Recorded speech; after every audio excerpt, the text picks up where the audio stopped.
twisting objects, help machines.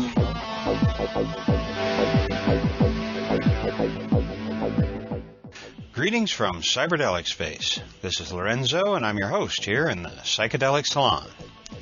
So I hope you haven't been too worried about why there hasn't been a podcast from the salon for a couple of weeks. Had everything gone according to my plan, this would be, I guess, about my third podcast since the previous one. However, the fates had something else in store for me as I came down with the flu. So for the past 2 weeks or so, I've more or less been flat on my back in bed, on and off. While I was laying there, I got to thinking that I probably need some way to signal you that all is well and that the podcast would soon be coming out once again. But I wasn't able to think of a way to do it. So I guess that if you don't hear from me for a bit and I haven't told you that I'd be offline for a while, well, then it's probably safe to assume that I'm sick. Which means that if you don't hear from me for a while, well, don't worry, I'm just sick. I haven't quit doing the podcast. And for what it's worth, I'm finally starting to feel a little bit like I'm on the road to recovery again. Now, before I do anything else, I want to be sure to thank those generous saloners who have sent donations in during the past 2 weeks. And they include Beyond the Circles of Time, Andrew K., Jason T., Tim H., and a very generous donation from Alicia, who you'll be hearing from in the not-too-distant future, because John Hanna sent me a care package the other day that included 3 plalogs from last summer's Burning Man Festival, and Alicia's talk about the future of psychedelic research was one of them.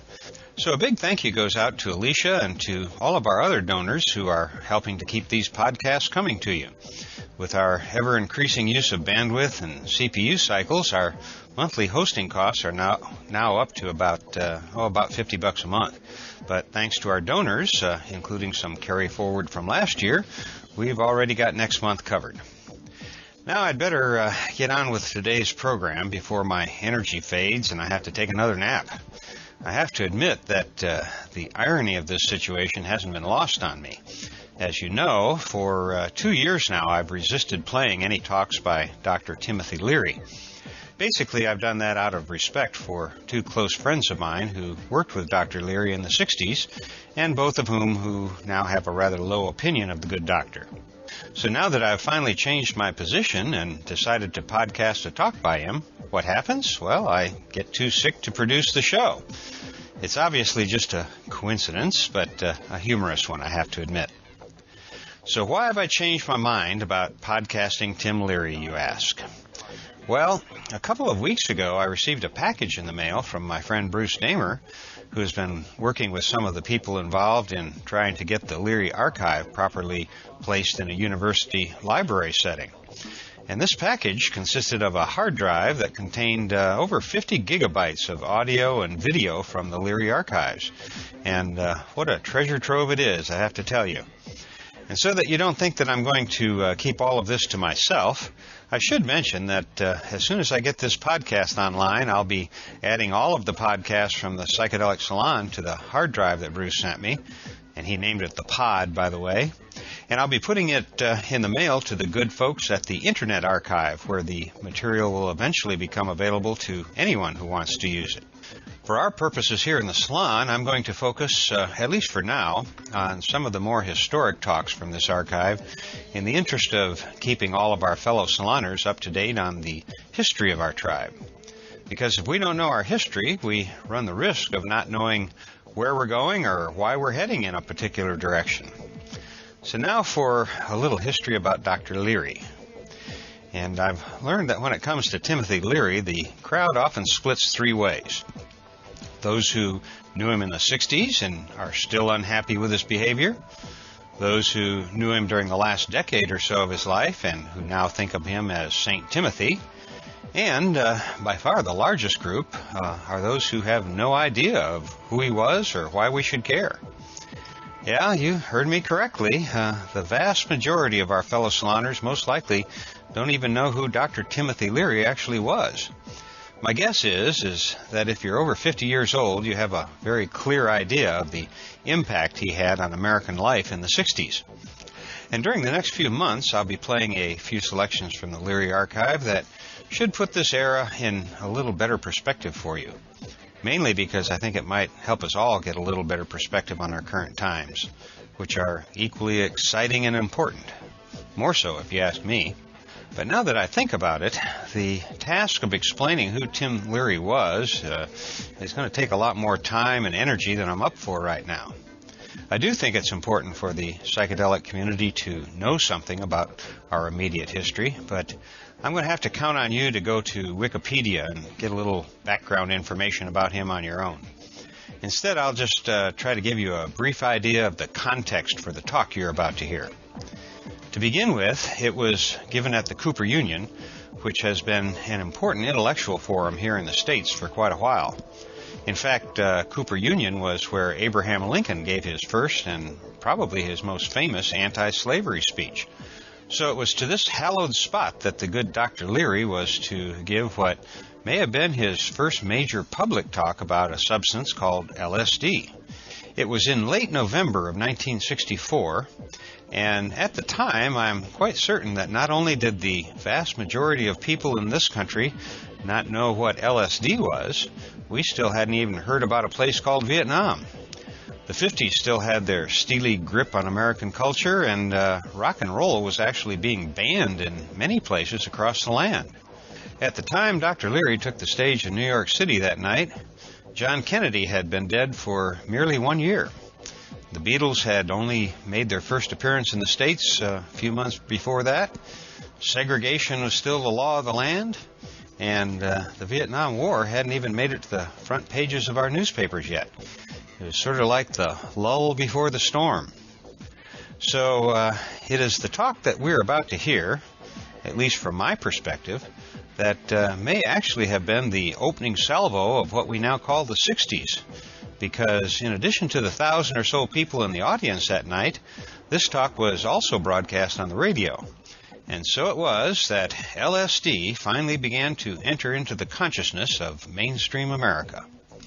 Now let's join the chairman of the Cooper Union Forum as he introduces Dr. Timothy Leary, and listen to ourselves as the revolution in consciousness that we call the 60s got off to its start.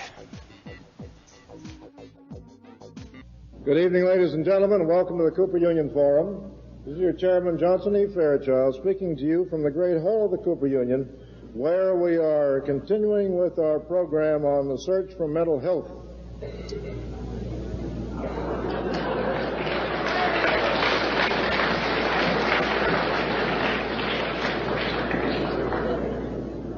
For the benefit of our radio audience, this was done deadpan, believe me.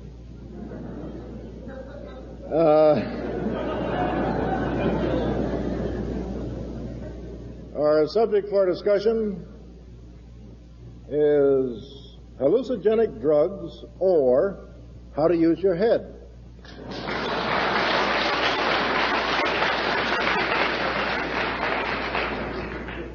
And our speaker is Dr. Timothy Leary, clinical psychologist, who, among other things, just got off an airplane about an hour ago. And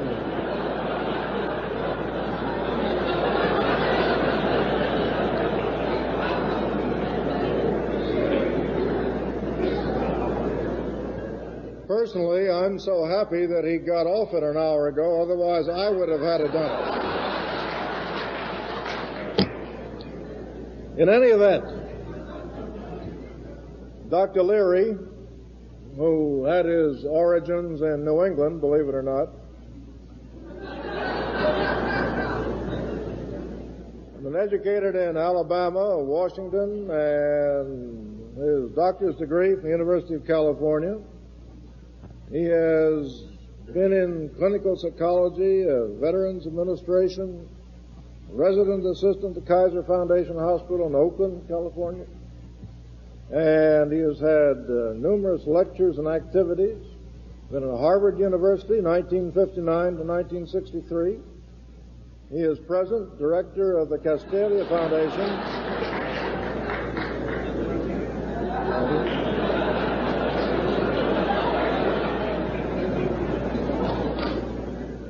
Believe it or not, he was at Harvard. And director of the Castalia Foundation. He has done a great deal of work in this general field. He is author of Psychedelic Experience and also 27 essays and articles on psychedelic drugs. And frankly, as Director of Adult Education, I'm very happy to welcome Mr. Timothy Leary to the Cooper Union Forum, speaking on hallucinogenic drugs or how to use your head. Mr. Leary.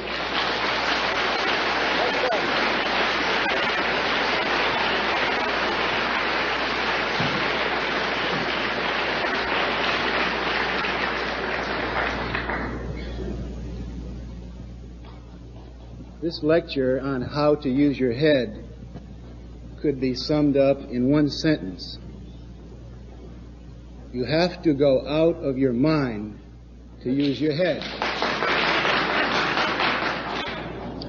Now, with that, I should go home, but there's a 58-minute radio tape that has to be filled, so I'll go on for a little more time. My aim tonight is to try to present the most important message you've ever heard. Now, this aim, quixotic as it may seem, is to change your view of man and maybe your view of yourself. I know it sounds grandiose, but this aim is not, because it's nothing new. We're going to be talking about the oldest problem, the oldest mystery which man has faced, and what I'm going to say, again, is the oldest message in human history. Now, this lecture could be given in hundreds of metaphorical, literary, philosophic, scientific languages. I'm going to try tonight, though, to present this story in terms of a mystery novel, a detective story, because I think that it's the greatest scientific, philosophic mystery story in history. And it all has to do with an incredible robbery, the greatest confidence game in history, the greatest loss of treasure that we can conceive of,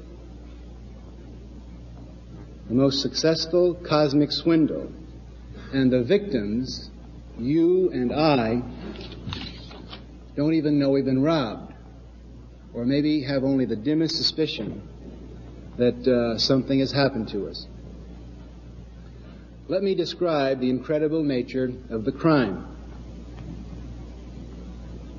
At birth, the human being is presented with an extraordinarily valuable gift, an instrument magical and intricate and powerful beyond belief,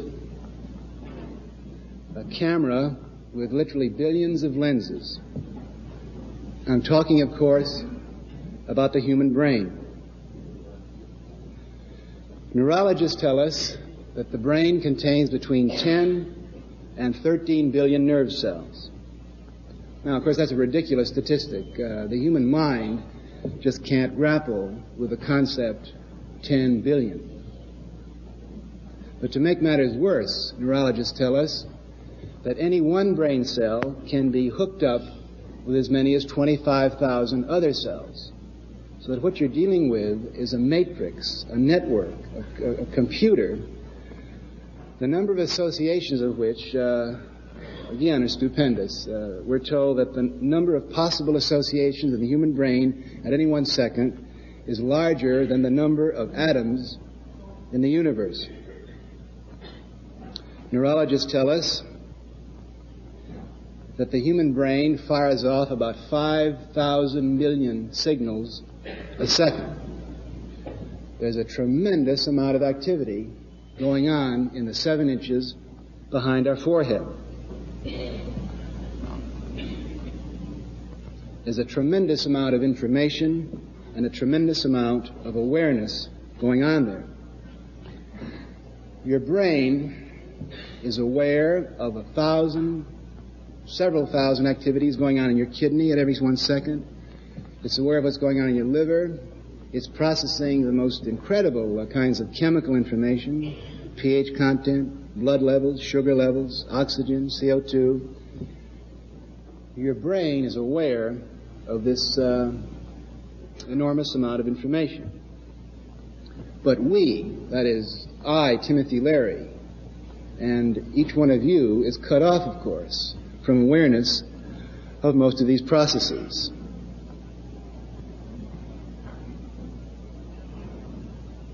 Now, the gap between what the mind is aware of and the limits of consciousness within our head is the robbery that I mentioned before. Almost every culture and every religion has some way of explaining how we lost this. And most cultures and most religions have some theories as to how to get it back. The Christian theology tells us that we lost it because of the sins of our forefathers. Eastern philosophies tell us that it's there inside and we can get it back, and that most of the things we see going on outside are Maya, or processes that tend to pull us in to external awareness and preventing us from enjoying and understanding this fantastic kaleidoscopic series of activities within. And almost every religion has produced a method for expanding consciousness or for recapturing what we've lost. According to the monotheistic religions, the Judeo-Christian and Islamic theories, there's a judge up there that will give it back to us if we follow his book and do what his lawyers tell us to do. Eastern religions and Eastern psychologies have, of course, a wide variety of methods for expanding consciousness, for getting back the potentials which we've lost. And even most primitive cultures have developed some sort of myths, heroic sagas, which suggest how man has tried to recover the lost treasure. Now, in taking this eccentric position of taking the brain seriously,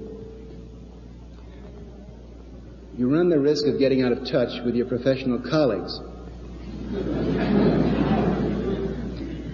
But there are some comforts, because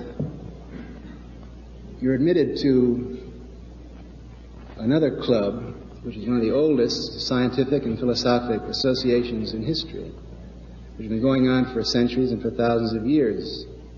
The long line of people who have had some suspicion that there's a lot more than we've been led to believe.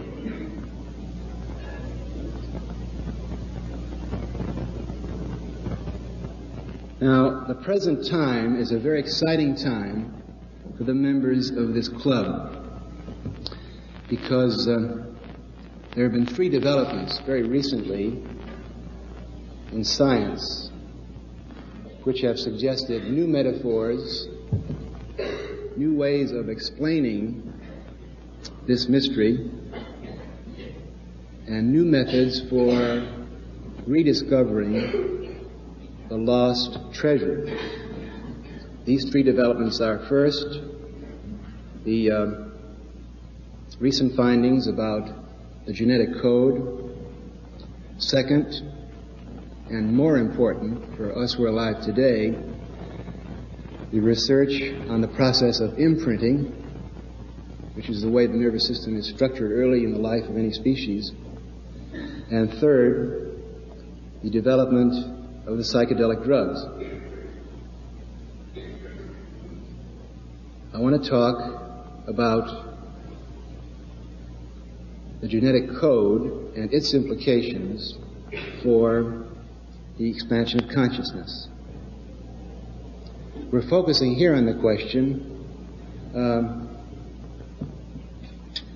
why did we lose access to all this consciousness which resides within, and who did it?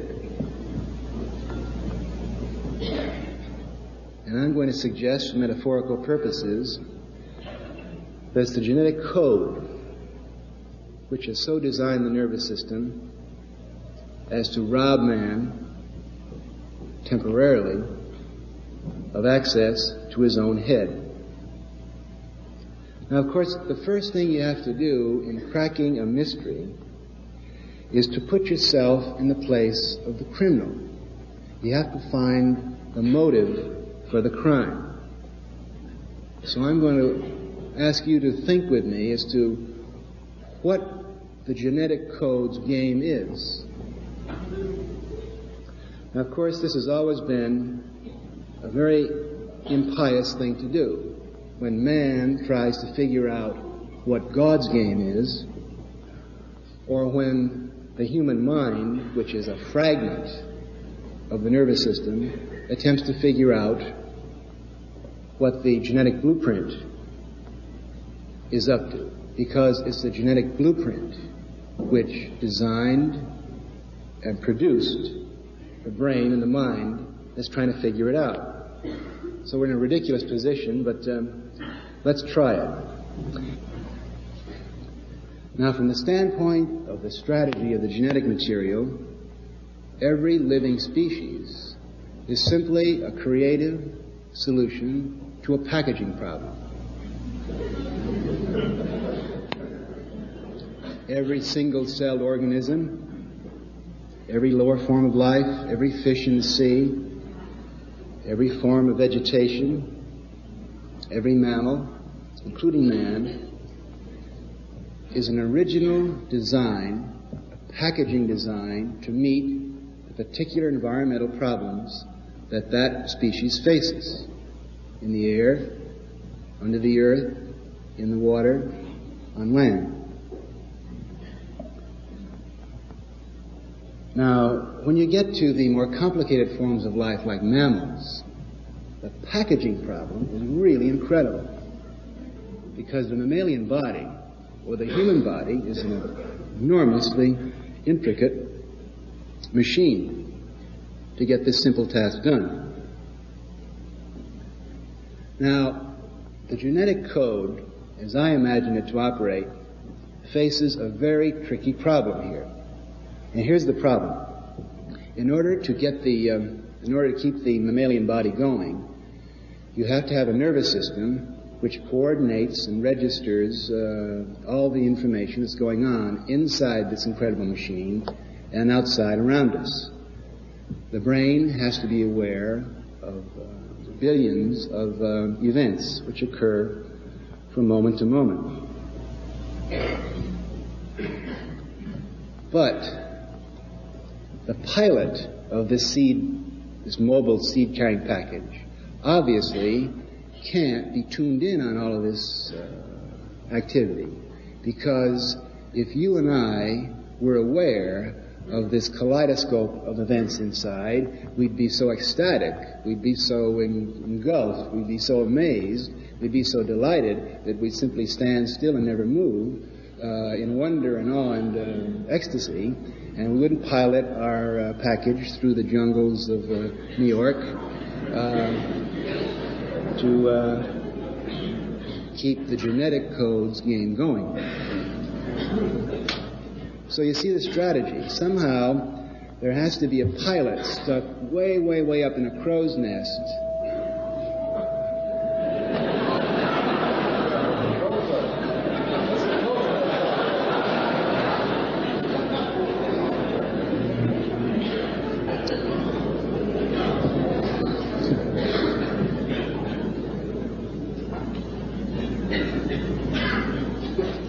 Who thinks he has a very important role in the whole operation, but actually down below there's this enormous ship with this mobile factory moving along, which really pays no attention to what's going on in the crow's nest. The reason that the human mind is cut off from most of the brain's activity seems to have logical, strategic meaning to the problem that the genetic code faces. And this, I suggest, is the why of the great neurological robbery. Next, I want to discuss the how of the robbery.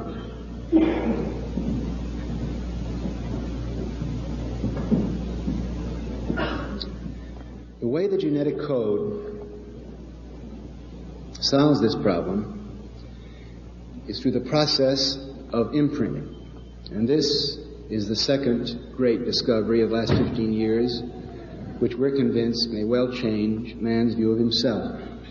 Now, the research on imprinting has been done by scientists called ethologists. These are men who study animal behavior and animal learning in the very early hours of the organism's history. And they've come up with some remarkably interesting findings in the last few years.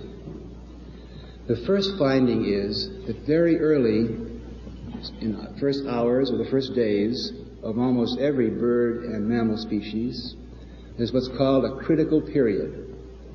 This is a period when the nervous system seems to be sensitive and vulnerable and open to registering certain environmental events and imprinting them. This critical period, which has been fairly well studied for many species, ends, and after the critical period, the process of imprinting can no longer take place. Now let me give you an example. In the case of most birds, let's take, for example, ducks. The baby duck usually imprints the first object that moves and makes noise. And any object which moves and makes noise during the critical period will then be followed, and all of the instinctual machinery inside the duck's body will then be focused on this first imprinted object. Now, of course, in almost every case, the first moving object that makes noise that the baby duck experiences is the mother. And that's great, because the baby duck imprints the adult of its species and then is hooked on the duck game.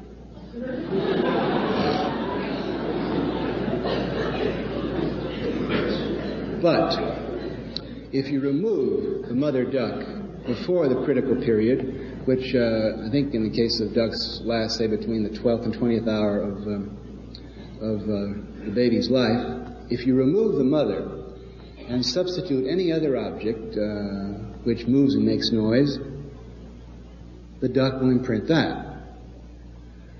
One of the most amusing and somewhat horrifying studies which have been done by ethologists is that baby ducks were presented during this critical period with a large, round, orange basketball, which led to the pathetic picture of the baby ducklings following the basketball as it was pulled or towed around the room. To test whether imprinting has taken place, you repeat the imprinting sequence after the critical period. In this case, the baby duck was put in a Y maze, and on the left-hand part of the Y maze was a nice, round, fluffy mother duck, and on the right arm of the Y maze was an orange basketball. The ducks who were imprinted on the basketball took one look at the mother duck and followed the orange basketball. This is both funny and tragic because it raises the question, in the case of the human being, what accidental orange basketballs have you and I been exposed to early in life?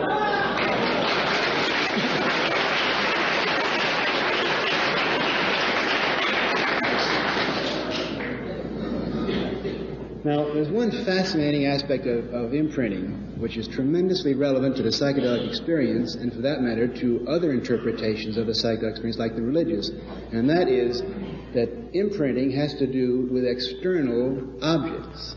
And the trick of the genetic code in setting up the strategy of imprinting was to get our attention on things out there, and on one particular thing out there.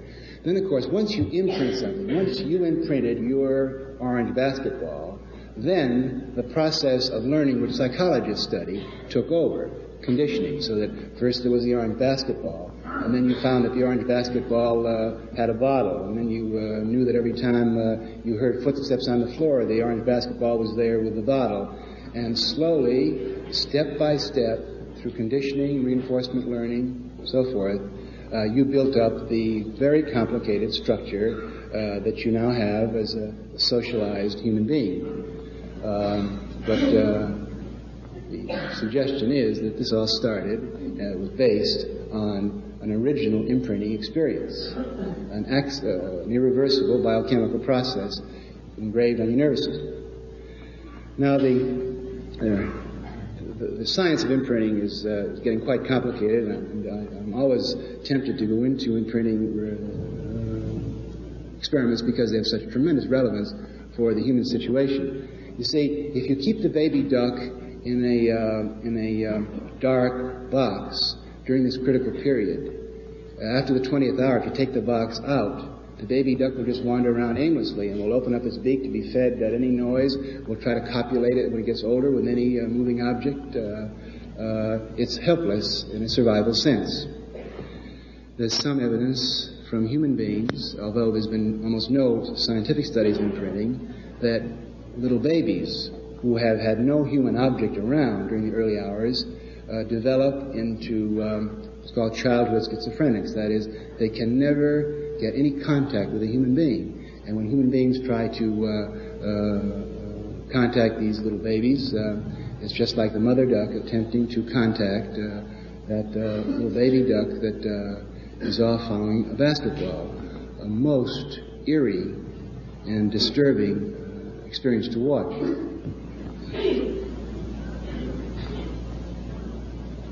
Now, according to the ethologists, imprinting is a biochemical engraving of the nervous system which is irreversible. From the standpoint of the genetic code plays the game of statistics with us. It knows that in most cases we will imprint adults in our species, and then if we model ourselves and learn from that imprinted object, the chance that we'll grow up to be like our parents, who are successful enough from the standpoint of the genetic code that they had us, and so the game can keep going. But the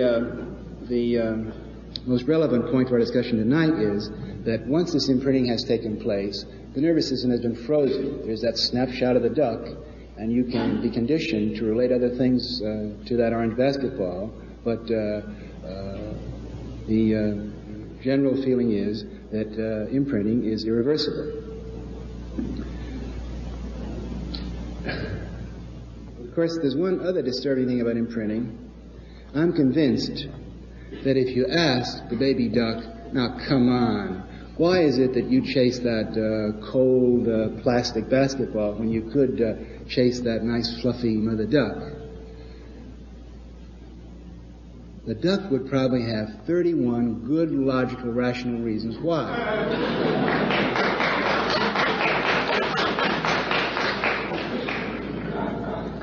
You know, after all, orange is a nicer color, and there's no, it's more, it's cleaner. You can't get venereal disease and keep the birth rate down. At times it seems to us that one of the functions of the mind is to rationalize and protect an accidental early imprint. Another interesting aspect of imprinting is that it can be affected, postponed, delayed, influenced by drugs. For example, reserpine can postpone the period of imprinting if baby ducks are kept or baby birds are kept on reserpine. Then, long after the time when the critical period is over, imprinting can take place. This, of course, has implications for other drug approaches to this problem. I'm suggesting then that imprinting is the method that the genetic code uses to focus the attention of the pilot of this mobile seed-carrying package on certain aspects of the environment which statistically will teach it how to survive. But what this means is that the genetic code has preempted about 99.999% of your brain and my brain for its purposes and has left us with this 0.00001% for us to play out our chessboard on. Aldous Huxley has a very interesting thing to say about that. He made the comment that he finds it amusing and altogether admirable that 99% of his brain didn't know that Aldous Huxley existed. Having suggested the why and the how of this neurological robbery, I want to move next to what we think is the new solution. Now, of course, imprinting is simply a term, it's a metaphor. What we ask of any metaphor or any theory in science is, first of all, how much of the data or how many different findings, how many different fields does it tie together? The imprinting metaphor is interesting because it ties together ethology, neurology, pharmacology, and we think psychology. The second thing you ask of any metaphor or any new theory is how practical is it? And as I hope to point out later, we think there are very practical implications of the imprinting theory for man's use of his head. We suggest that psychedelic drugs may be seen as chemical agents which temporarily suspend your old imprint. That is, we think that most of us go through life interpreting and experiencing everything in terms of some very tired old snapshots which were imposed upon us maybe 10, 15, 20 years ago. And the job of our mind is to relate every new experience in life to some object or some person on that tired old snapshot. So that every new woman you meet is usually seen in terms of a chain of other women back to whatever woman was in your original imprint, if you were lucky to have a woman in it.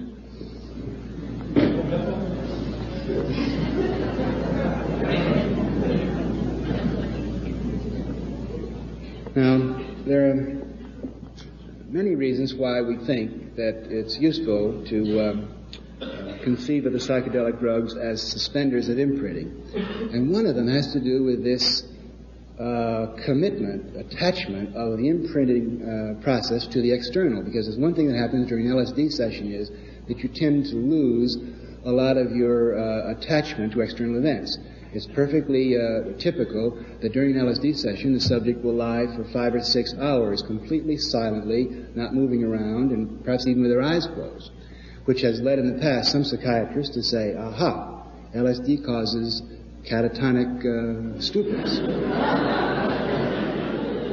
But then when you ask the person what was going on during that 5 or 6 hours when you didn't move, were you in a stupor or a coma? And the person would say, coma? more was going on in any 1 second of that period than in any month of my life before.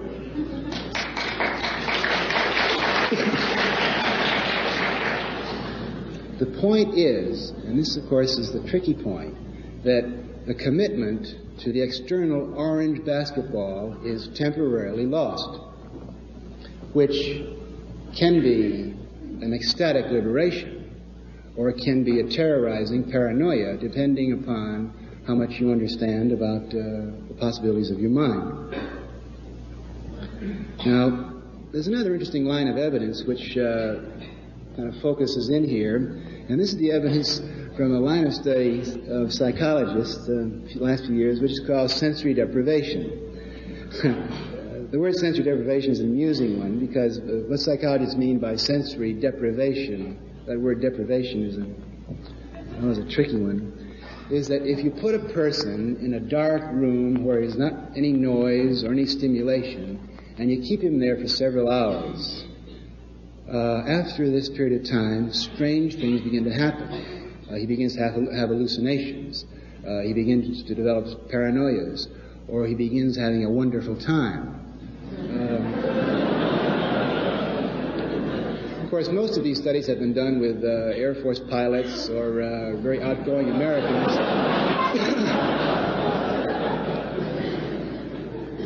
And when they're separated from their orange basketball for more than 1 hour,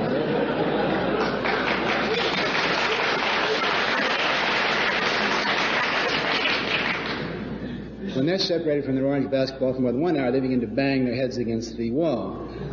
On the other hand, what sensory deprivation is, of course, is one of the oldest techniques of getting out of your mind to use your head, which has ever been known. The monastic cell, the monk in the desert, the yoga who turns off the external world, and so forth.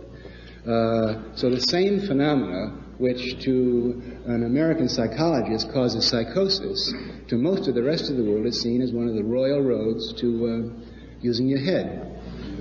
And there's an amusing story about Gerald Heard, this 70-year-old British philosopher who was a tiny little man who went running around the country several years ago looking for a psychiatric research center where he could jump in one of these sensory deprivation vats and take LSD and use his head.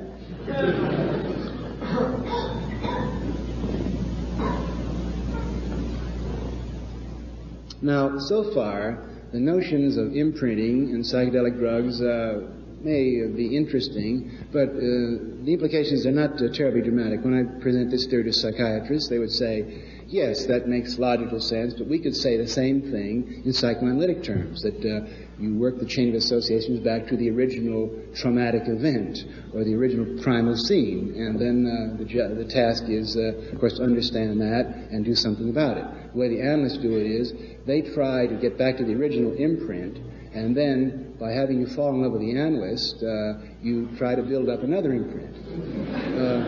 I'm not saying that critically. I think that the Freudian theory, the psychoanalytic theory of free association to get back to the original event and the transference neurosis to get out of that or get a new imprint is one of the most brilliant models ever developed by man, and I'm really breathless in admiration. And the more I understand about imprinting, the shrewder and the more creative I see that Freud was.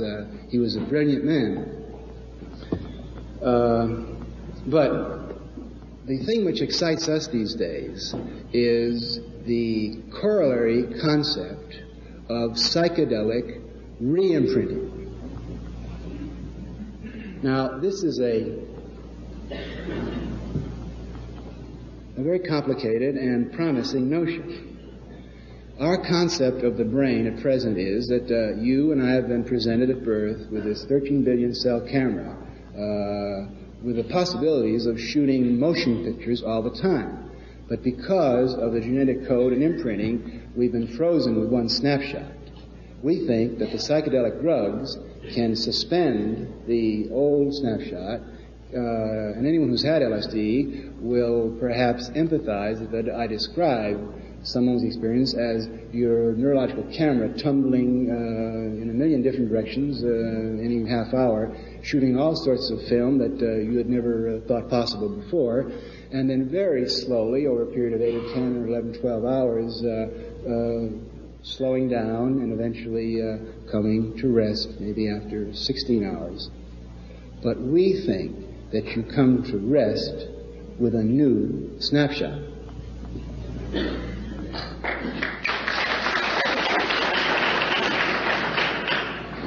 Now, there's nothing that I'm saying about imprinting or LSD or re-imprinting which is either positive or negative. I'm not here to sell LSD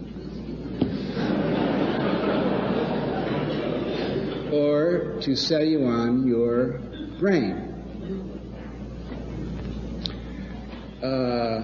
The more you think about the psychedelic experience in terms of neurological photography, you see that you can take beautiful pictures or you can take miserable pictures. You can take frightening pictures, you can take holy pictures, you can take any kind of pictures. So that the challenge for psychedelic research at this point is to learn how to use this incredible camera and to learn about lighting, what kind of objects you want to take pictures of, and so forth. Now, it's obvious, too, that you don't lose your old imprint, because after an LSD session, you come back and you still speak English and you know how to lace your shoes.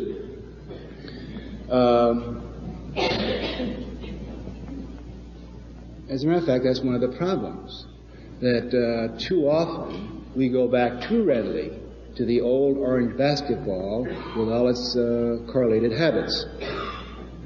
And one of the paradoxes that intrigued us at the beginning of our research 4.5 years ago was, why is it that for 8 hours a person can be shooting up there in all sorts of cosmic revelations, great Buddha enlightenments, and then the next day we're back in the same old neurological straitjacket?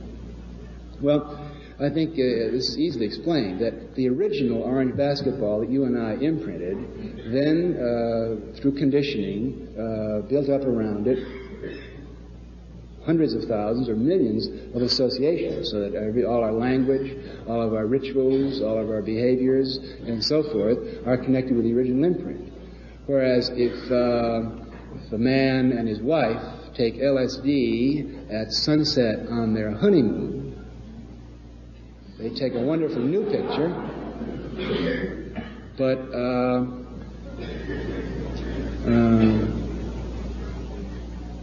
the problem and the challenge is that, of course, they don't stay in that situation, but tend to drift back to the old habits, because there are no new habits, or take a long time to build up habits around a new imprint. Now, everything that we have learned and thought about re-imprinting in relationship to psychedelic drugs has led us to increase the cautions that we make about LSD. It's a very tricky proposition.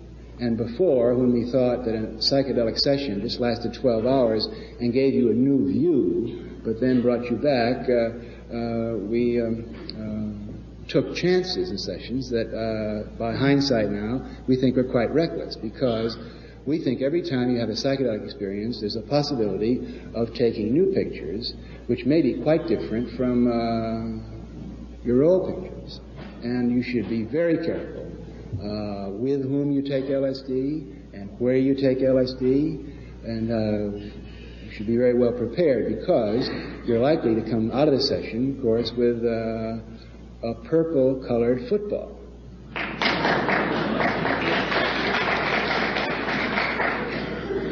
Which may or may not cause problems when you go back to the office the next day, which is filled with orange basketballs.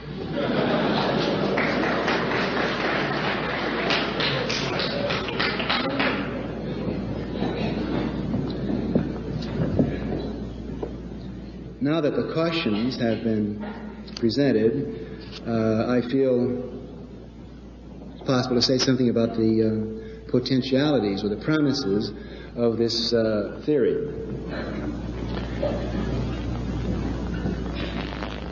if someone gave you a very valuable camera,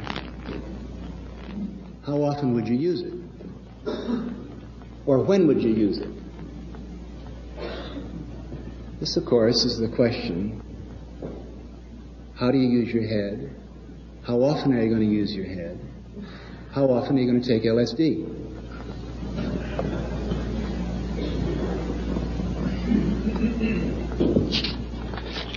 We often use the concept of serial re-imprinting, and that one concept of man's existence, which might well take hold in the future, is that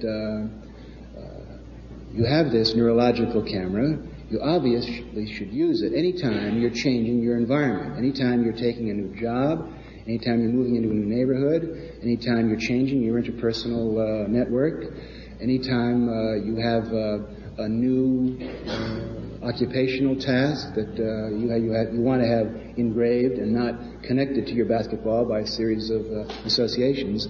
Anytime you have some important change in your life, you want to take a new snapshot. You don't want to take that old, tired picture from the 10 or 15 years past and apply it in a new situation.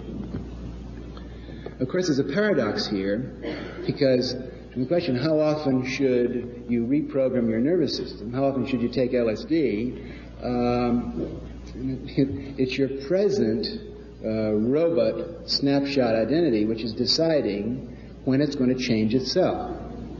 And this accounts, I think, for the fear and the hesitation which almost all of us feel about a psychedelic drug session. I think that anyone who doesn't experience at some moment during their psychedelic session an intense, awe-full fear has been cheated by their psychiatrist or their bootlegger.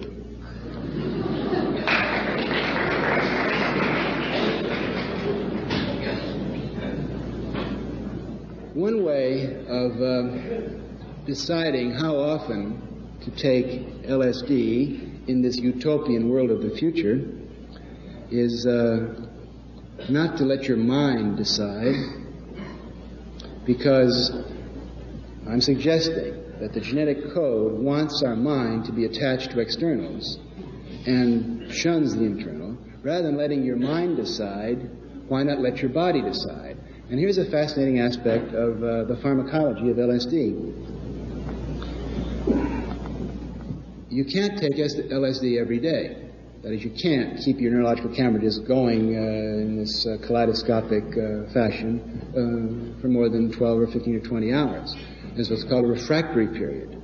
That if you take LSD today, you have to wait 5, 6, 7, or 8 days before you can have another psychedelic effect. In other words, if you suspend your snapshot, it takes maybe 5 or 6 days to let the new snapshot kind of harden, and it's 5 or 6, 7 days before you're back in a new robot situation, and then the nervous system is ready for another reprogramming. So that it may well be, in the utopian world of the future, that LSD and similar foods and chemicals will be used just as vitamins are used today, and it's possible that every 7 days you'll take LSD and bring your picture up to date.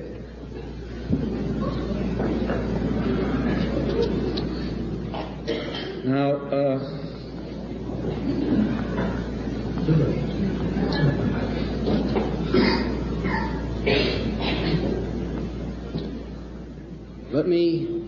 the time is running out for the radio program, and I'm going to rush to the conclusions. There are other things which can be taken up in the question period that I wanted to talk about.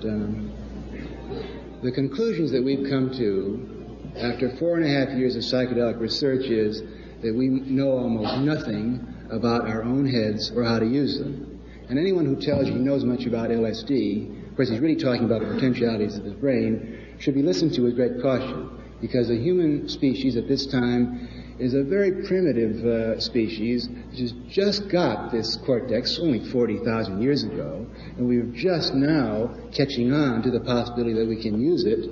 And so it's going to take several thousand years, I think, before we'll have any clue as to how really to use this incredible machine. But conclusion number one is, thank you. Are you a pessimist or an optimist?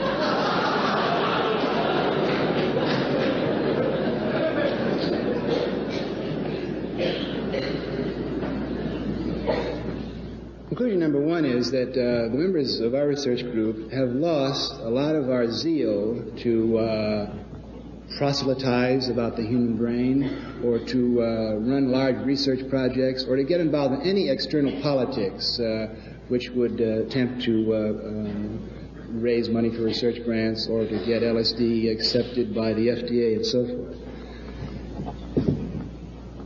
Your main job and my main job is to save your own head, and to learn how to use your head and learn how to use my head. Or to use the religious metaphor, the real task is to save your own soul, and for me to save my own soul. Because the trap is always to get caught in external programs, movements, publications, research grants, and so forth. The problem is always inside. And of course, this is the oldest message that man has ever told himself.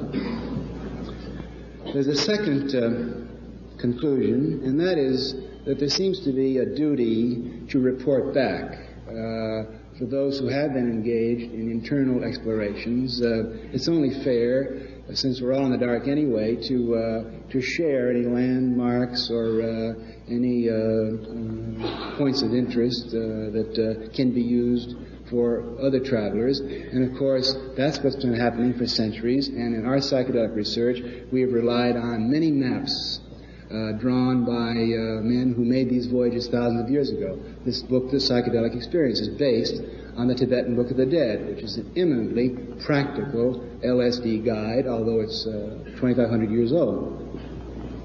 The third conclusion is that as you detach yourself from so complete an investment in external gains, you come to appreciate your own body more, and the natural process more. I should clarify that we talk so much about the brain that once someone listening to us said that the more we talked about the brain, she got the picture of my forehead getting higher and higher and my cranium swelling, so that pretty soon it was this tiny little tendril of a body with this huge computer 13 billion cell camera on top. This is quite the opposite of what we mean. That those who have worked with psychedelic drugs know that you become more and more aware of the infinity of possibilities within your own body, and less obsessively concerned with some externals, which seem irrelevant. Another conclusion is, I think it's suggested by my early remarks, there's less and less interest in broad mass public activity and much more commitment to primary groups, family groups, close small groups of friends. Although the histories would have us think that all the important events in man's life are elections and wars and this sort of thing, you know and I know that all the meaningful things in our life take place in private and with either one other person or a very small group of people. It's always been that way. It's always been that way, and there's never going to be a large, federally supported research grant on psychedelics which is going to learn to teach you how to use your head or help me solve my spiritual problems. Let's not kid ourselves. Another conclusion is that, and here I can't generalize, I'm talking about the 30 or 40 people with whom I've been associated in this work. There's a much deeper appreciation for one of the oldest and most basic of human enterprises, and that is the male-female relationship. LSD is the most powerful aphrodisiac ever known to man.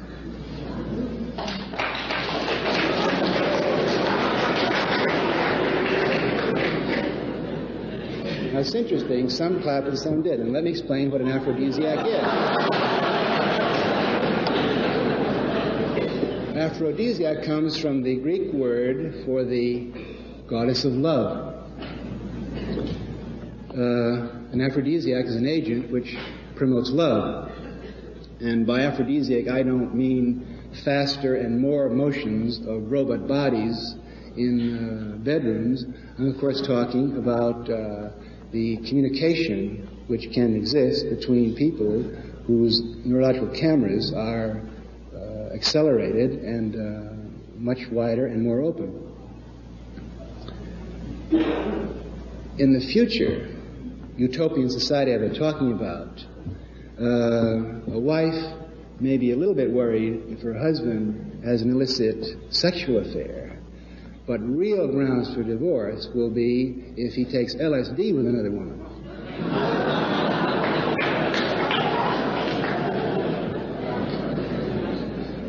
So here, the mystery comes full circle, because the paradox is that the more you use your head, the more in tune we think you get with the original purpose and design and goal of the genetic code. Because if there's anything the genetic code seems to want, it's to keep itself going. To keep the great game of life going.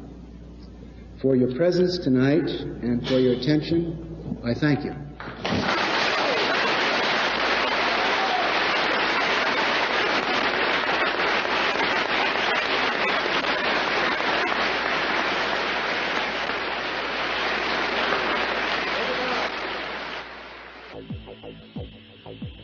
You're listening to the Psychedelic Salon, where people are changing their lives one thought at a time. There's so much I'd like to talk with you about right now, but if I don't just bring this to an end pretty soon, I'll have to put this podcast aside for yet another day, since my energy level is slipping once again. But I did want to comment on one little historical side note that surrounded the talk we just heard. And that is about the poster that was created by Robert Ross to advertise the event. There were only about 20 of them printed, but today copies of that poster sell for almost $2,000 because it's considered by many to have been the very first psychedelic art poster. And I'll try to post a copy of it along with the program notes for this podcast on our psychedelicsalon.org blog. And, here's one other little tidbit about that night that comes from Robert Greenfield's controversial book about Leary. And since I've read similar accounts of this in other places, I'm fairly confident that it's the truth, but maybe somebody who knows Tom Robbins can verify this for us. Here's what Greenfield had to say about it. One of those who attended Tim's lecture at Cooper Union that night was the novelist Tom Robbins, who had only just come to New York from Seattle, where he had taken LSD while working as an art critic for the Seattle Times. Quote, Tim's lecture that night influenced the socks I wore for years, Robbins would later say. Tim was wearing red socks, no suit, a white dress shirt. That evening, he spoke a great deal about how LSD alters the genetic imprint. Robbins stopped by a fruit and vegetable stand afterward. I was going to buy some Brussels sprouts to take home, he would later say, and Tim was there with a small entourage getting an apple or something. He had just left the auditorium where Lincoln spoke, and there he was, glowing like a 1,000-watt bulb. I said to him, "How do you know which Brussels sprouts are good to pick out? Because they all look pretty much the same." And he said, No. You pick out the ones that are smiling." The message was received, and so I went home and started wearing red socks. Well, there's a lot more I'd like to say about all that right now, but I'm going to sign off in order to simply get this podcast out to you before you forget about coming back to the salon each week. And in the months ahead, I'm going to try to get more than one program a week out to you in an attempt to catch up with my plan to average at least one program per week during the course of a year. And boy, do I ever have some interesting material for you. My next program is going to be another talk by Terence McKenna, just to provide a little contrast between Tim Leary and Terence McKenna. But I've also got some of the Plialogs from last summer's Burning Man Festival and a whole lot more from the Leary Archive. So thanks for hanging in there and waiting for me to get well again. And now that I've finally got this ball rolling once again, I think you'll find the podcast coming out much more regularly. And before I go, I want to mention that this and all of the podcasts from the Psychedelic Salon are protected under the Creative Commons Attribution, Non-Commercial, Share-alike 3.0 license. And if you have any questions about that, just click the Creative Commons link at the bottom of the Psychedelic Salon webpage at www.psychedelicsalon.org. And that's also where you can find the program notes for these podcasts. And for now, this is Lorenzo signing off from Cyberdelic Space. Be well, my friends.